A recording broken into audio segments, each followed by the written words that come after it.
آپ جیسی تربیت کر سکتی ہیں اپنی اولاد کی، باپ نہیں کر سکتا. بڑے سے بڑا قابل باپ بھی اپنی بچوں کے کردار پر وہ اثر نہیں چھوڑتا جو ماں چھوڑتی ہے. اور بالکل صحیح کہا تھا مولانا عمرین صاحب نے.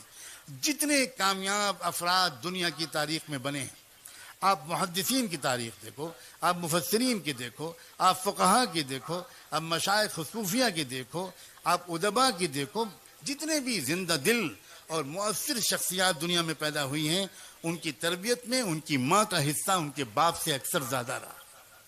ایک مثال پیش کرتا ہوں. یہاں جتنے حضرات بیٹھے ہیں اسٹیج پر، یہ ایک شخصیت کی محبت میں 100% متفق ہیں، اور وہ نام ہے شیخ المشائخ سید الاولیاء بایزید بسطامی رحمۃ اللہ علیہ. عجیب شخصیت گزری ہے بایزید بسطامی کی. کوئی حدیث کی اور تصوف کے کوئی سلسلہ بایزید بسطامی کو نظر انداز کر کے رحمت دو عالم صلی اللہ علیہ وآلہ وسلم کے دور تک نہیں پہنچتا. عجیب خصوصیت حاصل ہے. یہ بایزید بسطامی کو اس مقام تک پہنچایا کس نے تھا؟ ان کی بیوہ ماں نے. وہ ماں جو بیوہ ہو گئی تھی جب یہ بچے چھوٹے سے تھا، یہ بایزید چھوٹے سے تھے، اس وقت وہ بیوہ ہو گئی تھی، اور وہ اپنا اور اپنے یتیم بچے کا پیٹ پالنے کے لیے لوگوں کے گھروں میں کام کاج کرتی تھی. وہ عظیم خاتون. جب بچہ بڑا ہو گیا، گلیوں میں کھیلنے لگا، تو ان کی ماں کو یہ ڈر لگا کہ کہیں بچہ بگڑ نہ جائے الٹے سیدھے بچوں کے ساتھ کھیلنے اٹھنے بیٹھنے کی وجہ سے. پتہ لگایا اس ماں نے کہ میں کیا کروں. میری تمنا اور میرے مرحوم شوہر کی یہی تمنا تھی کہ میرا بیٹا ولی کامل بنے، عالم ربانی بنے. چنانچہ لوگوں نے بتایا کہ فلاں ایک شیخ ہیں، ایک بہت ہی صالح مربی ہیں، وہ فلاں مسجد میں ایک مدرسہ چلاتے ہیں، وہاں کچھ بچے ان کے ساتھ رہتے ہیں. اب تک کا تجربہ ہے کہ جو بچہ وہاں رہا ہے بہت نیک بن گیا. وہ بیچاری بیوہ عورت اپنے یتیم بچے کو لے کر پتہ پوچھتے پوچھتے ان شیخ کے پاس پہنچی، سلام کیا، اپنا تعارف کرایا. حضرت میں غریب بیوہ عورت ہوں، یہ میرا یتیم بچہ ہے. میرے مرحوم شوہر کی بھی یہ تمنا تھی اور میری بھی کہ یہ اچھا عالم بن جائے. پوچھتے پوچھتے آپ کے پاس حاضر ہوئی ہوں، اس کو اپنے قدموں میں جگہ دے دیجئے، رکھ لیجئے، اور اس کو عالم اللہ والا بنا دیجئے. بہت متاثر ہوئے وہ شیخ. کہا بہت اچھا، چھوڑ جاؤ، میں اپنی سی پوری کوشش کروں گا. جاتے جاتے اس عورت نے ایک عجیب قسم کی درخواست اور پیش کی. اس نے کہا حضرت ایک گزارش اور ہے. پہلی بار یہ بچہ اپنی ماں کی گود سے نکل کر کہیں باہر آ کر رہے گا، اسے میری یاد بہت ستائے گی، جلدی جلدی یہ چھٹی مانگے گا. میری درخواست یہ ہے کہ آپ اسے چھٹی مت دیجیے گا، کیونکہ میرے پاس آئے گا اس کی توجہ بڑھ جائے گی. میرے پاس تو آپ اس کو تب بھیجیے گا جب یہ اللہ کا ولی بن جائے. انہیں بہت حیرت ہوئی کہ عجیب اللہ کی بندی ہے، بہت قدر آئی. انہوں نے کہا کہ بہن تم نے بہت بڑی بات کہی ہے، جاؤ دعا سے میری مدد کرنا، میں اپنی طرف سے پوری کوشش کروں گا. وہ چلی گئی. وہ بچہ پڑھنے میں لگ گیا. کچھ مہینے گزرے. جب برداشت سے باہر ہو گیا تو اس بچے نے اپنے استاد سے درخواست کی کہ حضرت بہت دن ہو گئے، مجھے اپنی امی کی بہت یاد آ رہی ہے، مجھے ایک دن کی چھٹی دے دیجیے، ایک دن کی. میں وعدہ کرتا ہوں کل واپس آ جاؤں گا. وہ استاد پریشان ہوئے. اگر وہ اجازت دیتے ہیں تو ماں سے کیا ہوا وعدہ ٹوٹتا ہے، اگر وہ منع کرتے ہیں تو یتیم معصوم بچے کا دل ٹوٹتا ہے. کریں تو کیا کریں؟ سوچنے لگے. اللہ کی طرف متوجہ ہو کر مانگا کہ اللہ میں کیا کروں، میں کیا جواب دوں اس بچے کی درخواست کا. اللہ تعالیٰ نے ان کے دل و دماغ میں خیال ڈالا. انہوں نے کہا بیٹا ایک کام کرو، میں تم کو سبق دیتا ہوں، تم شام تک وہ سبق یاد کر کے مجھے پورا سنا دو گے تو میں تم کو چھٹی دے دوں گا. بچہ خوش ہو گیا. اس نے سبق لیا، وہ اندر گیا اور اس نے جا کر جو اوراق پلٹے تو وہ سمجھ گیا کہ اتنا سبق تو شام تک یاد کرنا ناممکن ہے. استاد نے جان بوجھ کے اتنا سبق دیا تھا. اب وہ بہت پریشان ہوا. واپس جاؤں، استاد کے پاس جاؤں، ان سے کہوں کہ سبق کم کر دیجئے، آپ نے زیادہ دے دیا. پھر سوچا یہ بے ادبی ہوگی، تو پھر اس نے ایک اور بات سوچی. اس نے کہا میں بچپن سے ماں بھی مجھے یہی کہتی تھی. بہت غور سے سننا یہ بات. بچپن سے مجھے ماں بھی یہ کہتی تھی کہ اللہ سب کچھ کر سکتا ہے، اور استاد بھی روز یہی کہتے ہیں۔ آج میں اس کا تجربہ کرتا ہوں، کتاب الگ رکھی، 2 رکعت نماز پڑھی اور ننھے منھے ہاتھ اٹھا کر اللہ سے مانگنا شروع کیا کہ اللہ، بچپن سے ماں یہی کہتی تھی، استاد بھی روز یہی کہتے ہیں، آپ سب کر سکتے ہیں، آج آپ اپنی قدرت مجھ یتیم بچے کی مدد کر کے دکھا دیجئے، یہ سبق شام تک یاد کروا دیجئے۔ اس کے بعد دعا کر کے یاد کرنے میں لگ گیا، شام ہوئی تو استاد کے پاس آیا، کہا استاد جی سبق سن لیجئے۔ استاد کو یقین تھا کہ سبق تو پورا یاد ہو ہی نہیں سکتا۔ استاد نے کہا سناؤ بیٹا۔ اب جو بچے نے سنایا تو استاد حیران رہ گئے، نہ کہیں بھولا نہ کہیں اٹکا، پورا سبق سنا دیا۔ استاد سمجھ گیا کہ اس بچے کے ساتھ اللہ کا معاملہ، اس کی ماں کی دعاؤں کے طفیل کچھ اور ہے۔ استاد نے کہا بہت اچھا بیٹا، جاؤ وعدہ یاد رکھنا، کل آ جانا۔ بچہ چلا گیا، استاد کے ہاتھ چومے، دعائیں لیوں، چلا گیا۔ راستے پر اچھلتا کودتا، گیت گاتا، گانے گاتا، بہت ہی خوش خرم گیا۔ گھر گیا تو گھر کا دروازہ بند تھا۔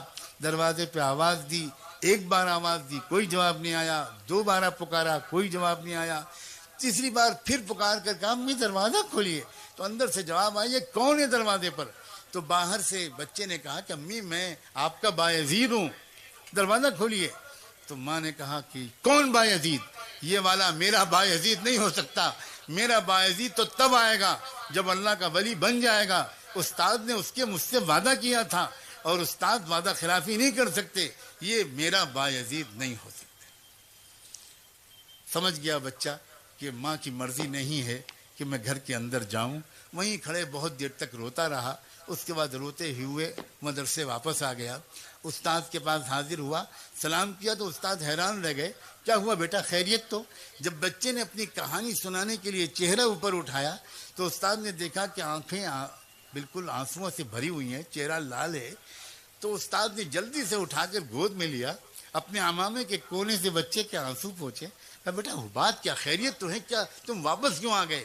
بچے نے پوری کہانی سنائی اور یہ کہا کہ میں اس طرح گیا تھا، دروازہ بند تھا، ایسے پکارا، یہ جواب ملا، یہ والا میرا باعزید نہیں ہو سکتا، وہ تو تب آئے گا جب ولی بن جائے گا۔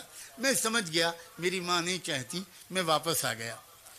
استاد نے پوچھا بیٹا ایک بات بتاؤ، تم اپنی ماں سے ناراض تو نہیں ہو کر آئے ہو؟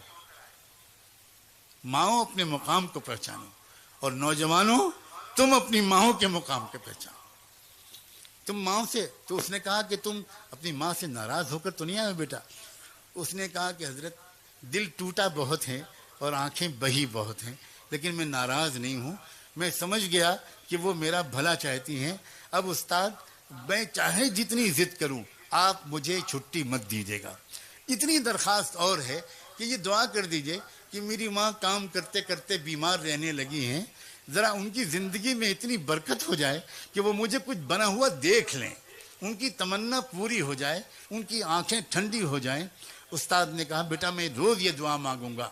میں قصہ مختصر کرتے ہوئے یہ بات کہتا ہوں، اور خاص طور پر ماؤں سے کہتا ہوں کہ 16 سال تک وہ بچہ اپنی ماں کے پاس نہیں گیا۔ اس کے بعد پھر کیا ہوا؟ اللہ اکبر و کبیرہ۔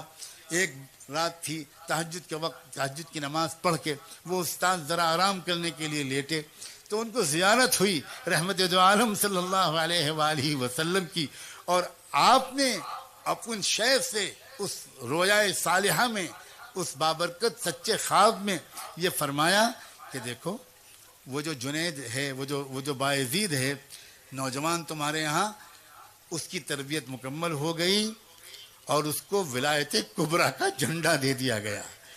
اب تم اس کو جاؤ بشارت دو اور اس کو رخصت کرو۔ جلدی سے وہ اٹھے، انہوں نے وضو کیا اور اندر گئے تو دیکھا کہ باعزید وہ نوجوان وہ تہجد کی نماز پڑھ رہا تھا، انتظار میں وہ پیچھے بیٹھ گئے۔ جب اس نے سلام پھیرا تو پکار کر کہا کہ باعزید ادھر آؤ۔ سینے سے لگایا، پیشانی کو چوما، اپنا عمامہ اس کے سر پر رکھ دیا، کہا تمہاری تربیت مکمل ہو گئی، تمہاری ماں کی دعائیں قربانی قبول ہو گئی، اب جاؤ، اب تم کو یہاں نہیں رہنا، اس کی ضرورت نہیں ہے۔ نوجوان نے پھر ایک بار اپنے استاد کے قدم بوسی کی، ان کے بوسے لیے، دعاؤں کی درخواست کی اور روانہ ہو گیا گھر۔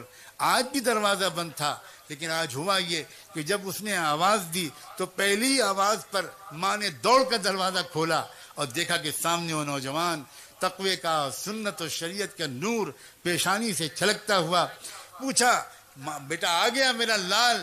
وہ جلدی سے گر پڑا ماں کے قدموں پر. ماں نے اس کو اٹھایا، کلیجے سے لگایا، بستر پر لا کے بٹھایا، کہا کہ بیٹا بیٹھو، میں ابھی ابھی گرم دودھ تم کو لا کے پلاتی ہوں، پھر کھانا کھلاؤں گی تم کو، آؤ، کب سے میں انتظار کر رہی تھی. لیکن بیٹا میں پہلے شکر کی 2 رکعت نماز پڑھ لوں.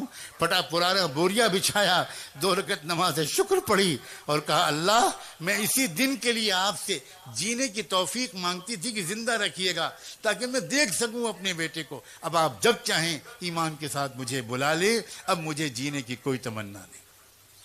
یہ ہوا کرتی تھی عورت. جب ایسی عورتیں ہوتی تھیں تو اولادیں ہوتی تھیں. پھر ابو حنیفہ و غزالی، بخاری، ایسی عورتیں ہوتی تھیں تو باعزید بسطامی پیدا ہوتے تھے. ایسی عورتیں ہوتی تھیں تو پھر صلاح الدین ایوبی پیدا ہوتے تھے. اور میں کس کس کا نام لوں؟ ہم سب بگڑ گئے ہیں. میں اپنی صرف عورتوں کا شکوہ کروں گا تو میں بالکل زیادتی کروں گا. ہم تو صرف اتنا چاہتے ہیں کہ کتنا اچھا ہو کہ آج کی اس رات میں توبہ کر کے زندگی کو پلٹ ڈالیں.